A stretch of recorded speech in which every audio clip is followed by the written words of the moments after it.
Welcome to the Feeding Body and Mind webinar brought to you by Meet Your Farmer. I'm pleased to be moderating today's discussion. My name is Margo Riebe-Butt, and I'm the Executive Director of Nourish, Nova Scotia. I'm also a registered dietitian by trade, and my work over the past 20 years is really focused on creating healthy food environments for children and youth. A lot of this focused energy has been targeting children in the school setting and supporting healthy public policy and programs focused in the school setting. Joining me today is Reverend Dr. Susan Slater and dietitians Nicole Marchand and Jennifer Ferguson. But before we get started, a little bit about each of our panelists. Susan Slater is an Anglican priest living in Guysborough County, where she taught biblical studies at the Atlantic School of Theology for many years. She's explored food-related themes and issues in relation to scripture and our current life practices. Susan has been involved with community and church-based food projects for over the years and is a happy enabler of the bees in her own backyard. Welcome, Susan. Jennifer Ferguson is a registered dietitian who operates Kitchen Table Nutrition Communications. She has a deep connection to and love of agriculture. She grew up on a hog and crop hobby farm and married into a dairy farming family. Jennifer and her husband raised their two sons on a small rural property near Truro, Nova Scotia, where they have a variety of animals over the years. She's an avid vegetable and flower gardener, and she loves to cook and share food with loved ones and friends. Jennifer feels the best part of being a dietitian is being able to combine her love of nutrition and passion for food to create simple, practical messages that encourage people to eat and enjoy food. Her goal is to show people that eating well looks different for everyone and that it can be simple, easy, and delicious. Welcome, Jennifer. And finally, Nicole Marchand is a consulting dietitian with Eat Well Nova Scotia, working out of Halifax. Nicole specializes in digestive health, along with the metabolic health and prevention, management, and treatment of chronic disease. She offers services and programs both locally and remotely related to digestive health, metabolic health, anti-inflammation, and disease prevention and treatment. She believes that we can develop a healthy relationship with food and optimize our health when we have the tools and resources to navigate a healthy dietary lifestyle. So welcome to all our panelists, and I hope that this will be an engaging session. We have prepared some questions to speak to and spark the conversation, but we'd also like to hear what you have to say. You can type questions or put comments in the comment box, and if we don't get to them all, we can follow up with a little more information. So I'm going to get started, leading off with the first question. This is probably one of the most asked questions to a dietitian or a nutritionist, and it is, what makes up a healthy diet? So I'm going to ask our two dietitians to weigh in on this, but Susan, feel free to weigh in if you have something to add as well. So I'll start on this one. A healthy diet, I think, has a lot of facets. A healthy lifestyle essentially looks at much more than just what's on our plate. We want to look at our emotional and even spiritual connection with food, our relationship with food. There's a lot to a healthy dietary intake, and like I said, it's much more than just what we're taking in. And a lot of the times we get caught up in the what we're eating, and we get caught up as well in some other areas of concern that I don't necessarily think is regarding a healthy diet, but for example, weight loss. I think sometimes when we're thinking about a healthy diet, we confuse health and weight loss. So that's one thing that I just think it happens so often, that you can be a very, very, very healthy person, and that really doesn't have anything to do with restricting your intake or looking at reducing calories. You can have a much more well-rounded, healthy relationship with food. In looking at the what, I guess, as well, which is obviously very important, I think that a healthy diet for most of us is more often than not whole plant-based foods. I definitely do believe in the use of animal products as well for most of us, and for those who choose to do so, and combining those two concepts. So a really nice stir fry with lots of colorful vegetables, and then maybe some fresh steak or something on top. And I also like the extras, so the extra flavors, the extra virgin olive oil, the extra herbs and spices, all those extra anti-inflammatory foods, nutrient-rich foods that sometimes we don't think about. when we're making our meal ideas are those extras.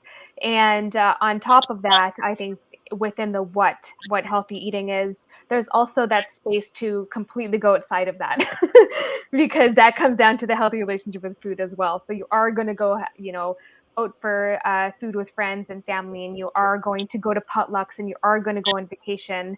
So within the what, we also want to look at our entire relationship with food. Thanks, Nicole. Jennifer, anything you want to build on that a little bit? Yeah, my thought is that there isn't one right way. People often get sort of involved in that worry that they have to follow a specific thing. I think helping people find the way that works for them, because everyone's situation is unique. The people that they have involved in their food circle is different. People's needs are different, and really it's fluid because it changes, because our priorities change, things in our world change. So giving ourselves permission to realize that healthy eating isn't a static thing and that it should evolve as our needs do is really important. And I really like helping people find what their right way is for them at that period in time. Thanks, Jennifer. Susan, Nicole kind of brought up the emotional, spiritual, and relationship part of food. Is there anything you would add, in your opinion, what makes up a healthy diet? No, I don't think so, but I sure appreciated that. I mean, I certainly agree that well, I guess food connects us to all kinds of things, right? And so the more aware we are of the connections, then really the more ways food can be nourishing, and our food choices can be more meaningful. Yeah. Okay. Thank you. Well, I think that's a really nice segue into the next question we have. And it's really, we're talking about this word moderation, and it's a phrase that we've heard a lot. And, how does moderating food choices impact health? And when I first kind of looked at this question and the word choice came up, I thought to myself, well, let's drill down on that word a little bit, because not everybody has a choice. So, how do you moderate that choice when you actually don't have a choice? And the choices you have are influenced by the choices you're exposed to. So, Susan, do you want to start us off on that one? Sure. I heard myself talking about food choices a moment ago, and of course it is the case that choices are oftentimes a luxury, or can feel that way, that not everyone, and very few of us in some ways, can face a field of unrestricted choices. And that's kind of maybe part of what's marketed to us at times, but it's a little artificial. So and yet choice is not a bad thing. So maybe, I think it'd be really interesting to hear our nutritionists speak to that, and so what that would look like in an economically fragile set of circumstances. Yeah. Jennifer, do you want to start us off? Sure. Moderation, like in my world, moderation means a lot of different things, but I've seen an awful lot of people who use that word only to apply to things that they think that they maybe shouldn't eat, that they have to moderate that category of food. But moderation to me looks more like enjoying different types of food, and thinking about moderation in all things in life sometimes is a pretty good thing. If you have too much of one thing or not enough of something else in all places, that's not usually such a great thing. But if I think about moderation when I'm talking to different people, I would encourage them to think about moderation as a way to include variety in their world as much as they are able to include in where they are. So it gives us the opportunity to think a little bit broader and not use moderation as a restriction so much as a way to enjoy a variety of types of foods that are available to us in our situation. Super. Nicole, do you have anything to add to that?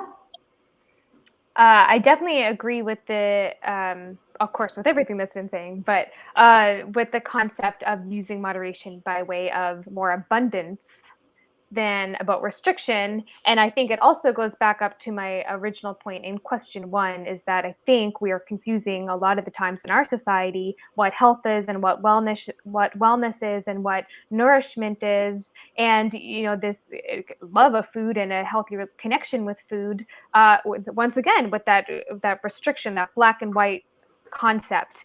And as Jennifer said, using the word moderation to look at the foods we think we shouldn't eat.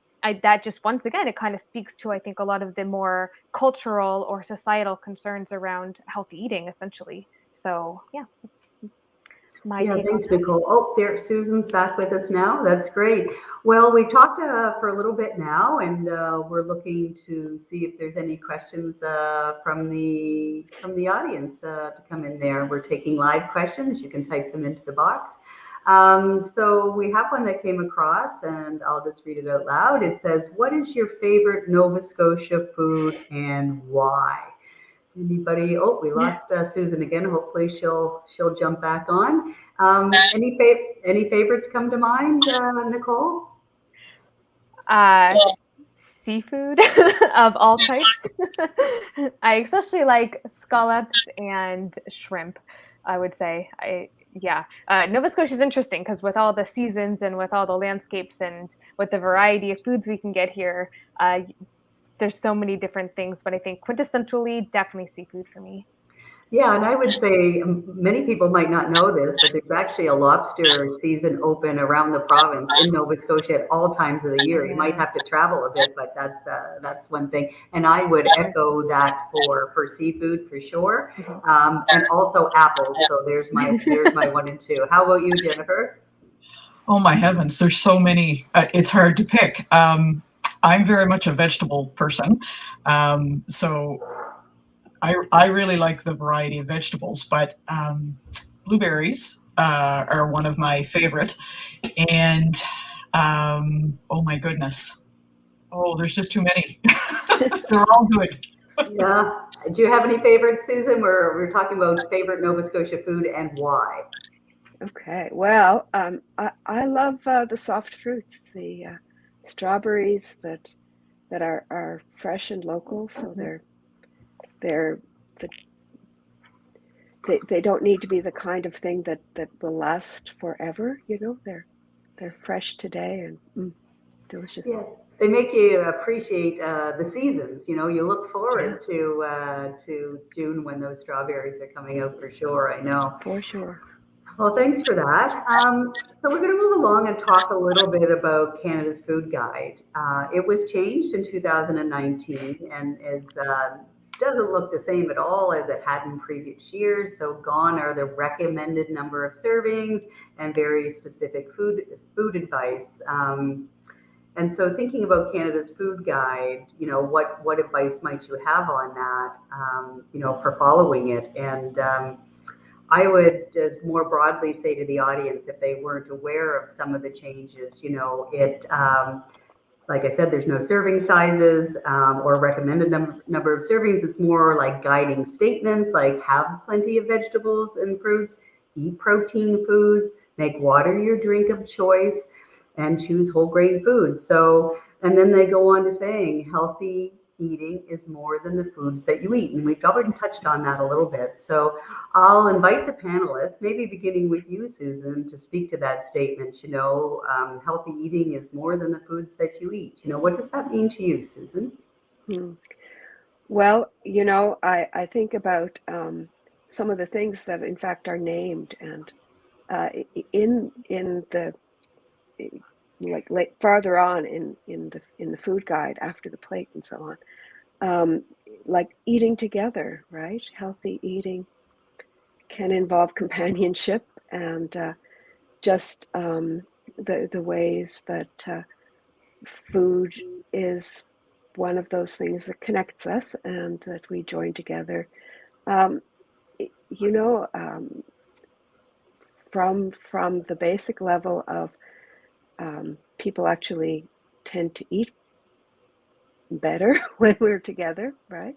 but also we're also nourished by the good company, aren't we? So we're social creatures.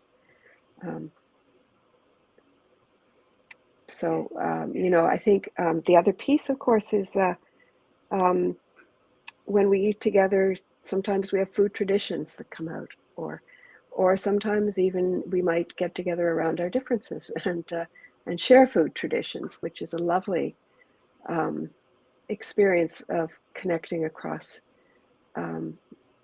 differences, but that turn out to be bridges. Yeah. Yeah, they bridges, and then also it's a way of sharing another person's culture in a very simple and yeah, that's a really important piece. Nicole, what are your thoughts? There are a few. I appreciate most of the changes on the food guide for sure, especially in relation to it's clear that less power from lobbyists. I think it's quite clear there because, of course, any past food guide had been quite heavy in specific commodities, of course, dairy and grain for the most part. But it is nice to see a little bit more well-rounded approach. It's definitely nice to see that it's consistently repeated in the food guide to limited highly processed food. That's always nice to see. Once again, I'm not coming from a place where I don't think that processed food should be included in the diet. I definitely don't think that, but I do think that there has to be an awareness of even the differences between processed and whole foods, because that really does make a difference. And then another thing that they're talking about in the new food guide is cooking at home a little bit more. And as Susan was saying, and as we're all saying, I think just the connection that comes with enjoying food together. I don't think that the food guide is perfect. However, when the guide is trying to speak to all Canadians, it is a very challenging job to make it match everyone's needs. So I think that we're getting closer to being more culturally appropriate and open-minded. And I definitely do think that we're on the way to making a great guide for Canada, for sure. Thanks, Nicole. How about you, Jennifer? And you're on mute. Yeah. Sorry. Okay. Same as Nicole. I liked the new sort of direction that the food guide was going. I found too many people really felt restricted by those number of servings and the amounts. Like that really caused some stress for people around food, and I like to be able to reduce stress around food for people. I really like the visual aspect of it that helps people kind of visualize in their meal or their day what choices that they can make from different categories of food, and illustrating that there is importance in having all types of those foods there and giving people choice in which ones work for them. So I was really happy when it changed, and as Nicole, it's not perfect, but the beauty of it is that we can help people use it a little bit better and help individualize it to a person's needs. Yeah. Well, thanks for that. Yeah, it is certainly a departure from past things, and it is wonderful to see all those connected pieces, the mindful eating, and even having references to environmental impacts on our diet. So it was heavily based in evidence and research, and I was really pleased to see that. So thanks for that one. We're going to just think a little bit about the last couple of years that we've all been living with, and some dietary trends that have come out of our COVID and COVID living conditions. And there's been a real increase in door delivery meal kits, in things like Uber Eats. When restaurants have been opened, people are more likely to be out, and COVID overall has changed some of our habits to do with food at the other end of the spectrum. There was no bread or no flour on the shelves because people went, back to making bread when they were locked down. So thinking about the last couple of years and some of the trends in the space, what does that mean to you, or what are the opportunities in that? Susan, oh no, I think Nicole, we're going to start off with you this time. Well, there's definitely a lot of trends that have either ended or started because of COVID. For example, or had skyrocketed, for example, such as delivery meal kits, for example, and maybe baking bread and cooking at home. It's interesting working with clients in a one-on-one setting because you almost see that half, in a sense, had really improved their relationship with food and learned how to cook, and then the other half, total disconnect on all levels.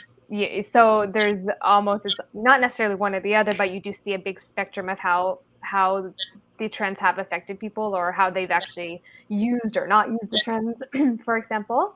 I do think that some trends in general are positive. I think that some dietary trends in general are negative, of course, and that depends on what they are. So if I look specifically at the delivery meal kits, there's pros and cons. You can definitely use them to learn how to put ingredients together and learn how to use flavors and learn how to start from scratch, because they typically are more from scratch based program. So learning how to make food, I think, is a great use. However, on the negative side of things, I mean, they're expensive, they're wasteful because there's a ton of plastic being used for the most part. We don't know if the food is local, and of course, I think everyone in this panel has some kind of a connection to local food. So, where is that food coming from? But like any trend, I think there are some positives and negatives based on the situation, on the person, on the community, and yeah, that's my thoughts on that one. Susan, what are your observations on some of the things that you've seen as people have been going through the last few years? Well, I would certainly resonate with everything that Nicole just said in terms of the pros and cons of the meal kits. I've been really interested to see people turning back to more the bread baking end of things, but also I think the impulse of the meal kit, convenience and access. I start thinking about how that worked for people a generation or so ago, and eating locally and seasonally.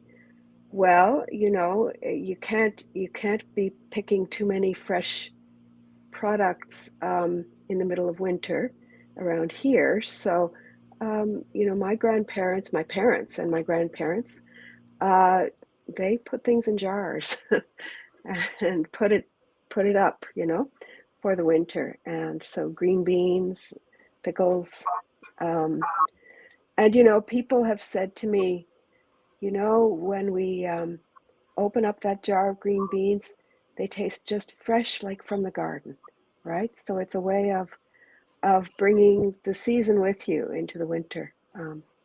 Anyway, so it's kind of like another convenience food, but of course you have to spend energy. It's maybe costly too, Nicole, but a different kind of cost, the cost of human energy in season. Yeah. Yeah, and I want to invite Jennifer to weigh on this too, but at the same time, I'd like to invite the audience to kind of respond in the chat, whether you think some of these things that were mentioned are still trending today as they were a year ago. So I'd love to know what you think. But Jennifer, would you like to weigh in on this? Well, see, it's one of those funny things. Where I live, there's nobody delivering any meal to my house unless it's coming in my vehicle and I've brought it here.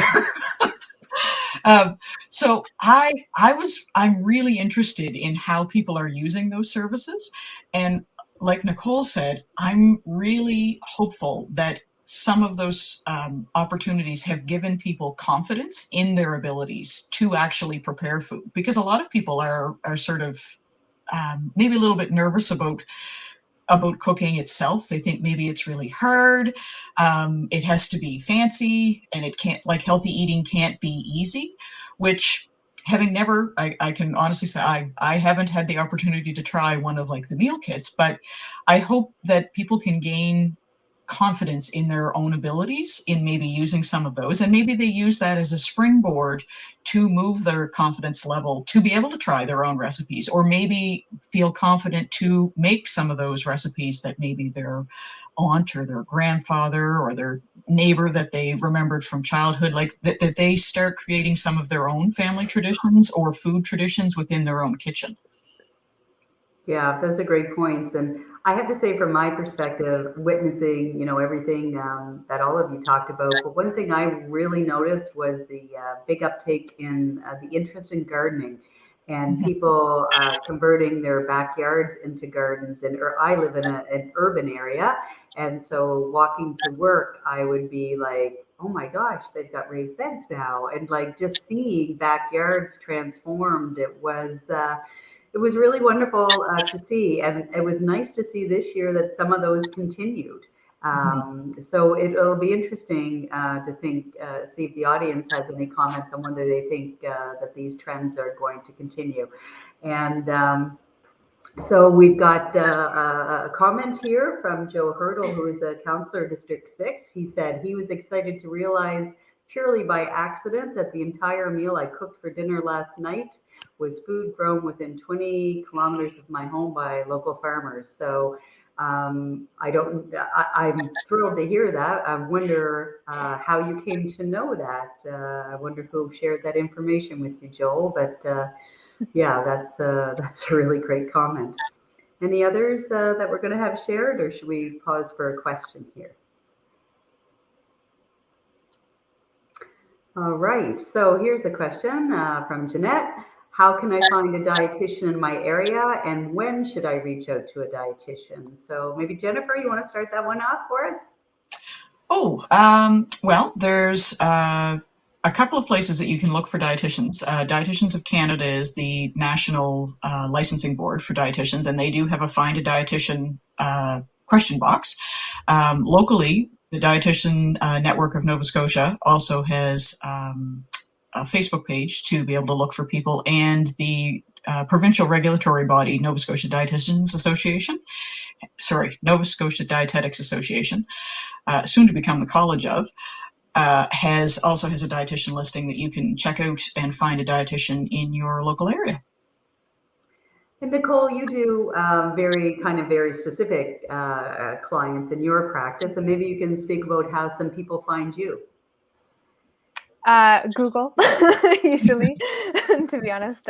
Word of mouth. I do a little bit of social media as well. And definitely the directories, both the Nova Scotia and the Canadian directories another way. Word of mouth, I think I said that already. And physicians and naturopathic doctors will refer or communicate back and forth. So mainly those ways, but definitely folks in the community who maybe are looking to prevent, for example, fatty liver or type 2 diabetes, or who are looking to prevent chronic ailments, or maybe they have joint pain or headaches and are just trying to get behind that and figure all of that out as well. You can definitely just book in publicly. They are private services for consulting dietitians. So again, Google or any directory would be a good place to find a dietitian, whether you're already sick or are not, wanting to not be, or looking to increase muscle mass or whatever it may be. You can actually just publicly find a dietitian who fits for you. All right. There's a question or a little comment here by Sandra. She says, I have a friend who uses meal kits as their primary source of meals. I used a free coupon and tried them, but I found it expensive and also didn't find it enough food. So that's an interesting comment. Yeah, we've heard a lot about the expense, and certainly I think the coupon is a great way to try those programs to see if they're a fit. I know some people that use them in the middle of the week just to try to take some of the pressure off. And this is the first time, though, I must say that I've heard anything about the quantity of food that is served there. And I don't know if our dietitians have any comments on that. I've not actually tried one myself, so I can't say anything. I haven't tried one either, so I can't comment on that. And I haven't actually had anyone give me reports back on one way or the other, so I don't know. Be interesting to find out. Mm-hmm. Yeah. Yeah, I would say it would be very tricky to ensure that the portion sizes are fitting the needs of all of the clients. I would say. Yeah. you know, Yeah, based on because you're hunger going and to needs. have, that's right. You're gonna have all sorts of different people in your family, and anybody with teenage Exactly. boys knows that they'll eat you out of house and home. And Yeah. so yeah, that's a really good point. So we've talked a little bit throughout this time about how food connects us, but how can we be more connected to our food? Jennifer, you want to start us off on this one? I will. Food connection is one of those things that I think about when I think about mindfulness. Um, that whole awareness of where our food comes from, how do we get it into our home? So whether we've gone shopping at a local market or a farmer's market, where we've gone to get it, that work that's involved in that, and then the whole appreciation of the sights, the smells, the flavors, the differences in all the different types of foods that we can get.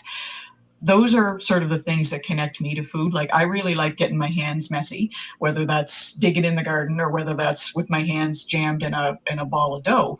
But that's another part of that connectedness to food, is that actual preparation of it, and then it sort of moves from there to that the serving of it, because it's part of that whole cycle of where did it come from, how did I make use of it, and then the enjoyment of the eating part of it. So it's kind of like it's sort of an ebb and flow that's a nice little cycle. Susan? Well, sure. I think how can we become more connected to our food is it draws my attention. I think some of our food encourages a kind of not wanting to look too closely at what we're consuming, and other food seems to invite us deeper into connection. And there I'm saying food that, well, as Michael Pollan says, it, it it could grow in your backyard, or it has a mother, right? And so, like, food that you can trace, and also, well, food connects us sort of being to being, right? In a sense, life is sourced from life, and so when the thought of that is tolerable, it's easier to be connected, because sometimes it's very hard to think about what the life that's keeping us alive today had to go through on the way to our plate. Yeah. Michael Pollan also says, some meals that I have enjoyed have really depended a lot on what I don't know. The pleasure was connected to what I don't know about their provenance. There he was talking about maybe not a happy meal, but a McDonald's meal, a fast food meal. And he said, other meals, the pleasure of them is deepened by the transparency of their provenance. And so he can feel the connection, partly because he was either involved in foraging or preparing the food, possibly, quite early on in the preparation process, so the harvesting, etc. So, yeah, that's a start on what I'd say. That's a really interesting kind of take on the connectedness. Meals that you can forget and have no connection with, and the ones that you really recall and why. So yeah, that's great. Nicole, anything to add to that? I just think with a lot of the other questions here, it's very multifaceted, and the connection to food, it involves everything that Susan said and what Jennifer said, how we connect with each other, with our land, with local farmers, how we don't connect, as was mentioned as well. And there's just a lot to the concept of connecting with our food. There's also, in terms of nutrition, especially with digestive care, for example, how we connect to our food in terms of extending on what Jennifer said in terms of how you're serving the food. But are you actually chewing the food? Are you tasting every bite?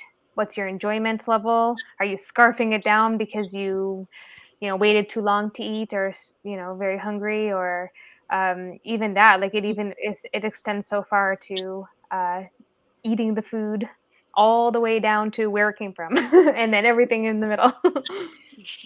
Yeah, it's interesting. When I'm enjoying a meal with my family and my husband says, this is delicious. He doesn't say it all the time. I'm not saying I'm a great cook. I'm a pretty good cook, but when he says this is delicious, and I'll say, you know why? And he knows my answer. We've been together a very long time, and he goes, yes, it was made with love. So I think love is sometimes the secret ingredient of food. People that take care to nurture and nourish, and it is all very connected. So we touched on our favorite local foods in a question a little earlier from the audience, but talking about local food, meaning those that are grown or produced in Nova Scotia. Why is this important? And then, the second little question we can add on to the end, and what does eating seasonally mean? And, maybe I'll start us off by just saying, local food to me really has, three main prongs and rationale. For me, it's, an economic benefit because I want to support the people that work really hard to grow and produce and harvest our food here in Nova Scotia. I think that has a great health benefit in terms of it's fresher, where it came from. And then I think there's a lot of environmental benefits too. So that's my umbrella thoughts. But maybe Susan, we'll start off with you on this one. Local foods, important. Why? Maybe Susan is frozen on us. She looks like a little bit of a statue for a second. Okay, we'll come back to Susan. She'll come back in a second. Do we want to, Jennifer, you ready to go on this one, or yes? Sure. That local piece still to me is part of that connectedness to food because it's a connection to the food part, but it's also a connection to community. So it empowers people to contribute to their own community because when we are purchasing local things, whether it's a food or a product or any other sort of service that's in our local area, we are contributing to the prosperity of our community and helping other people in our community build a business. The other thing I think about local is that whole seasonal piece is, like Susan mentioned, the meal kits. I'm one of the people who puts things in a jar and puts things in the freezer. So I eat seasonally because I've got stuff that I can pull out of one of those jars or freezers. I was actually in my garden a couple of weeks ago pulling turnips and parsnips out from underneath the snow. So, and I have to say, parsnips that have had that touch of really cold taste fantastic. Yeah, that's good. Susan, we lost you for a moment. Thanks for that, Jennifer. But maybe just kind of going back, starting off talking about local foods and what's the importance of that to you? What would you like to share? Well, I think I would be thinking about, well, I would agree with everything you said before I lost the connection. There's all kinds of positives to eating locally. So from food miles to the relationships that we form with people who are, doing us the great service of feeding us and especially in ways that are humane and respectful, and so it's a great, for me, it's a great human pleasure to be in these economic and human relationships with people who feed us. I appreciate it immensely, and I'm glad. I think it's important for us as a society to have people near us who are making a life out of that essential service of feeding us all.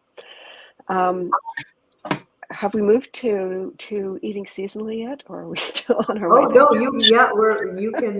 you can absolutely speak to that, and then we'll get Nicole to weigh in on her thoughts. So yes, eating seasonally. Okay.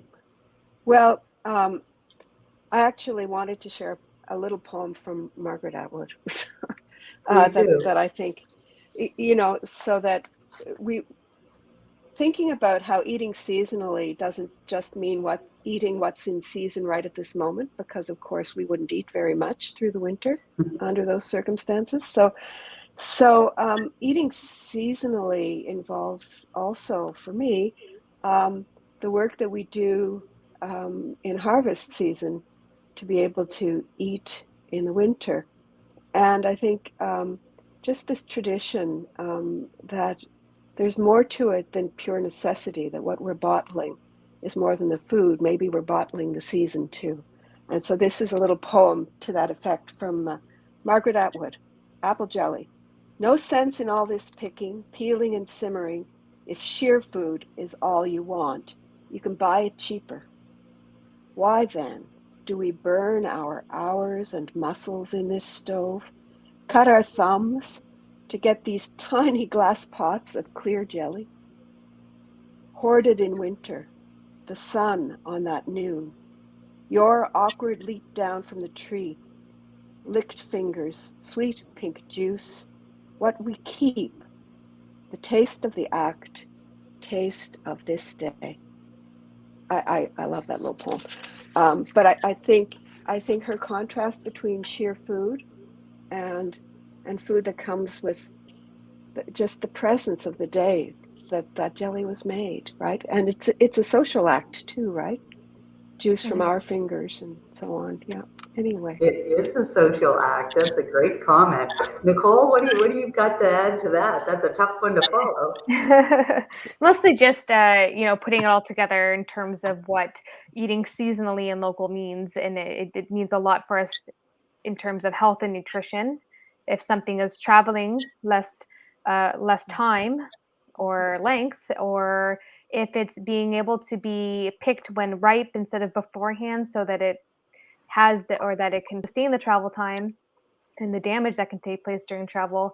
Well, we know that picking something, for example, when it's ripe is when it's most nutritionally rich and flavorful. So not only are you getting more nutrition, technically eating locally, it tastes better too, I suppose. So you have taste, you've got health, we have supporting our local economy, we have food miles, so environmentalism. We also have the impacts of what happens when something imported can't get here.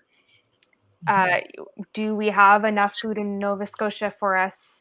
And what does it look like to have enough food individually at home and with your families too, right? So maybe getting back into making your own apple jelly could help in the long run, especially if there's any concerns environmentally or with climate change or anything. So, I mean, geez, the whole spectrum of health is, in a sense, reliant on seasonal and local food to some degree, right? So.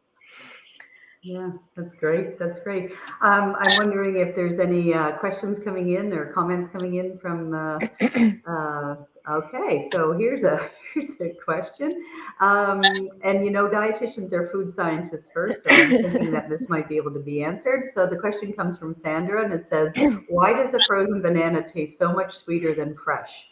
I froze some to make a dessert, and when I tasted them, I ended up using them as they were in my yogurt. Does freezing bring out the natural sugars?" Anybody want to jump into that one? I think some of it depends on what the fruit is, but definitely frozen bananas do have a sweetness, and I think part of that may depend on what the ripeness is too, because it will sort of concentrate them. When you freeze something and then thaw it, it does become sort of a watery thing. So I think part of it depends on when it is that you're consuming it. And frozen grapes, incidentally, are another thing that freeze really well and get really nice and sweet too. But I'm not entirely sure if freezing brings out the natural sweetness that's there, because it's already there. So if you're freezing a fruit that is already ripe, it is going to be at its sort of peak sweetness. So I think maybe that might be part of that process. And I think you touched on it there a little bit, just the process of freezing with ice crystals, and it does lose some water. It would by de facto concentrate some of those sweet flavors. And I know me, I don't put bananas in the freezer until they're past their prime, and that I wouldn't eat it fresh, but I would use it in a muffin or a smoothie or something like that. And you're right, it is always sweeter. So, Yep. Nicole, anything to add to that? Yeah, I would probably say it's due to the change in concentration of the sugar, especially on the thawing after being frozen, because when something's frozen, molecules don't go anywhere, so there's definitely no breakdown of the sugar.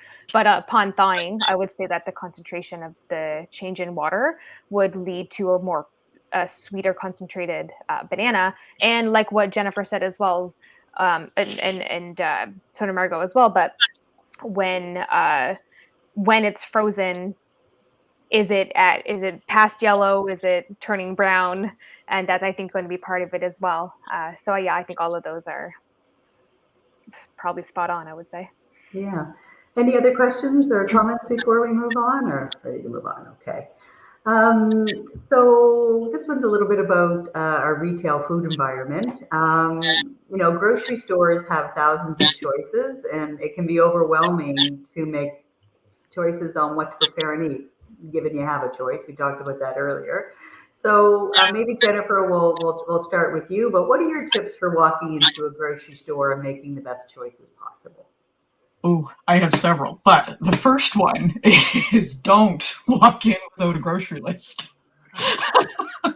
So the best plan in going into a grocery store to stay on your budget, and also actually as a way to reduce food waste, is to make sure you've got a list and that you've set up your list according to the layout of where you tend to buy groceries. Because if you set up your list according to that layout, you're less likely to miss some of those things that you want to purchase and put in your cart and have to do the loop back. The other thing is to get rid of the mindset that you can only shop around the outside of the grocery store for the healthy choices. There's a lot of really fantastic foods on the outside of the grocery store, but there's also some really great options on those inner aisles that they deserve a spot in our grocery carts. If you think about on the inner aisles, there's some of the whole grain cereals, oatmeal, some of the traditional ones that most of us grew up eating, like those plain ones, but there's also pasta, there's rices. We think about the canned vegetables, the canned fruit, like that sometimes from a storage point of view, it's easier to store some of those canned vegetables than it is the fresh ones. Or just from a sheer space-wise, you may have a little more room for that. There's canned fish, there's canned beans, there's the plain beans. So, and like I remember Nicole saying, like some of the extras, we think about some of the aisle that has your healthy oils, the salad dressings, like some of those condiments that we add to healthy foods in smaller amounts to make those foods more enjoyable, to be really tasty. So I saw a lot of people in over the years who avoided the inside part of the grocery store for feeling that they only were allowed to shop around the outside. And you know what? There's some great stuff to be found there, but don't discount the things that are on those inner aisles too, because you can get some pretty good stuff there too. Yeah, maybe we'll just sandwich pardon the pun, the comments for the dietitians and put Susan in the middle there. Susan, what's your strategy in the grocery store to keep a healthful diet? Well, I know what I'm in the grocery store for, so that's echoing Jennifer's comments, and I don't make all my food purchases in the grocery store. So there are categories that I don't look at, and for years I couldn't help but look at them on the way by because maybe they were on special or something. But I feel like, well, okay, no, I've made alternate choices for those, and that works well for me. I'm trying to do food planning these days, so that helps. It's like if I want to know what's on my list, then that backs it up to what I plan to eat, and in relation to food waste, there, I'd say I try to start by thinking what's in my freezer, what's on my shelf. Mm-hmm. I think I have enough pasta at home to keep me going for. Well, I'll leave it to my heirs, Oh, I love that, Susan. Nicole, what's your strategy? Going in with a plan for sure. I break down for most people the concept of what going in with a plan means. One could be resetting your base kitchen. And a base kitchen, as discussed, could be your fruits and vegetables, your meats, your oils, your pastas, your herbs and spices, fruits and vegetables, if I didn't say that already. And then also not only restocking the base kitchen, but also if you have any meals that you want to make, or if there are any recipes you want to try out, or if there are, 3 or 4 days of meal prep that you plan on doing, whatever it may be. I think it's definitely just going in not so willy-nilly and just choosing whatever, but going in with a plan for a few days. Because I think, and a lot of people like not liking grocery shopping, or it's a little bit of a hassle.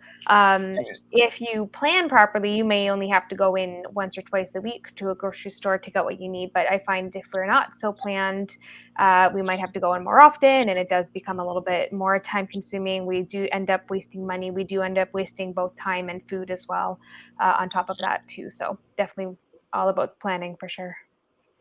Yeah, I would concur. I'm very much one of those cook once, eat twice or more. So usually, it's a couple of dinners plus also a lunch as needed. And I too have kind of alternate plans. Grocery stores are not my main source of food, and they haven't been for a number of years, because you develop relationships with people that are growing, raising food, and it does take sometimes a little bit of effort, and I think you have to be acknowledging privilege here too, that you can do that. And I certainly feel very privileged to be able to have a chicken lady and a beef guy, and now there are farm markets everywhere. So in addition to the beautiful farmers markets we have right across this province, but there are farm stands, so the farmers have set up businesses to reach all of us, whether pretty much right across Nova Scotia. So, at least I know that, yeah, sure, things are a little scarce in January and February, but we're still getting terrific apples, and we're getting great root vegetables. And then before you know it, our great hydroponic growers are coming out, and we're getting those first hydroponic cucumbers, tomatoes, and peppers. And, so certainly there's a longer season of local available here now, and I take advantage of that when I can. So just looking at our time here, we have just under under 10 minutes left. I wonder if there's any burning questions from the audience before I kind of do a little bit of a closing piece. Okay. Okay, so here's a question from Timothy. It says, holidays and special occasions bring people together around food. What are some of the ways to expand this outside of the holidays? Okay, I love this question. Susan, you mentioned some of this a little bit before, so I might put you on the spot and ask if you'll start off on this. So what are some ways to expand this outside of the holidays? Well, I just think noticing the opportunity to do so is a good idea. And, it opens the door to it. We just have to make a choice. I guess we have to find someone else to make the same choice with us so that there's more than just me gathering. I recognize that that's a real challenge for some age groups, for example, and also depending where you live. Maybe in the city it might be easier. Some people would say it might be harder. But, so community meals and But supper clubs, things like that. But I think even in in COVID time, it's really popped out for me, because if you don't have people living with you, with whom to share food, then that's become very awkward. But I think there's a word, conviviality, living together, right?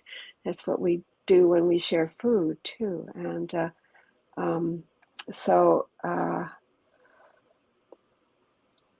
I'd say celebrate your own birthday. Make a make a plan and gather around food. And doesn't have to, I guess one thing I would say is it really doesn't have to be complicated food. Like, it's the old advice about make it about the people. Yeah. About the people. I love that. Nicole, do you have any recommendations to Timothy on ways to expand kind of gathering people around food outside of the holidays? Well, right away, the concept of not making it too difficult speaks to me right away.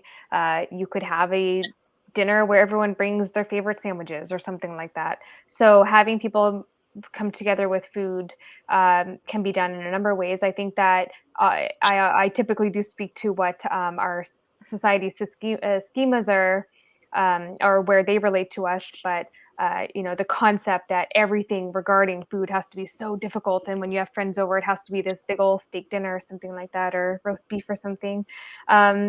Just gathering people to get takeout together sometimes if you need to, or a potluck where everyone brings a dish, and then that way you don't have so much pressure on you to cook, right?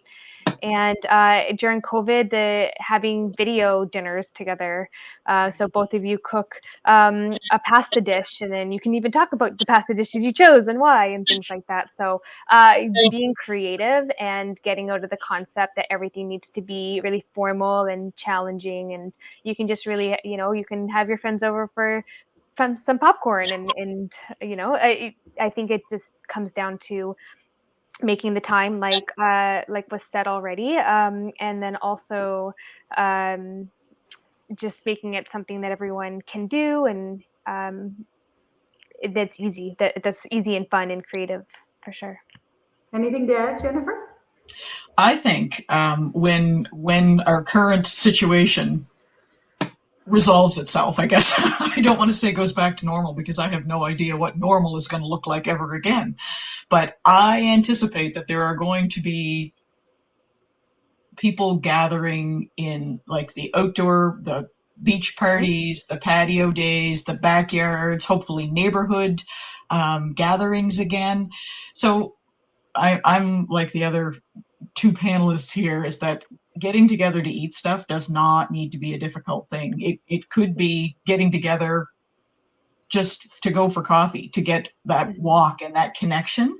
So we use food for everything because it makes us feel good and it makes us feel connected. So I think particularly as this experience that we're all sort of living through together changes, being able to connect is a really great way to do that. So any way that we can find to do that, I think we should be seizing, because we've learned and we've seen that disconnect from whether it's our close family, but even like our friends and our neighbors, that disconnect has become really obvious as this time has gone on. So hopefully one of the positive things that will come out of this experience is that we will appreciate that gathering and the sharing that comes from sharing food together.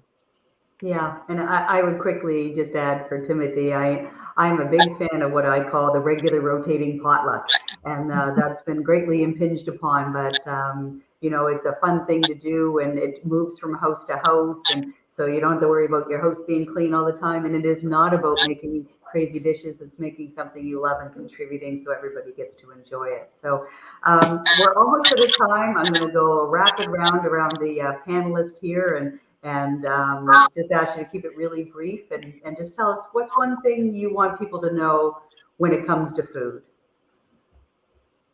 I'll start it off. I already said it. Food is love to me.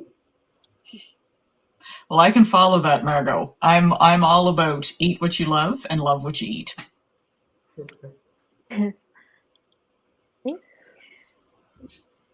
Life is sourced from life. Sorry. Sorry, you go ahead, Susan. We'll end with Nicole. Okay. Well, I just, I would say life is sourced from life. And that has all kinds of implications in terms of our food. Yeah. Love having the spiritual side here. Thank you, Susan. Nicole? I think that it would be nice for us to start looking at food as more nourishment and abundance and connection than, like, I always go back to the concept of I shouldn't and I couldn't, and that's not good for me, and that kind of thing. So really looking at food differently as something that can really just be part of our overall healthcare in terms of nourishment, abundance, as opposed to restriction. Yeah, food is a central role, and we need to give it the reverence that it needs. Yeah. So I'd like to thank the panelists and all of you for joining us today, and thanks to Meet Your Farmer for hosting this chat today. And thanks very much, everyone. Bye-bye. Thanks. Thank you. Thanks for having me, all of us. Yeah.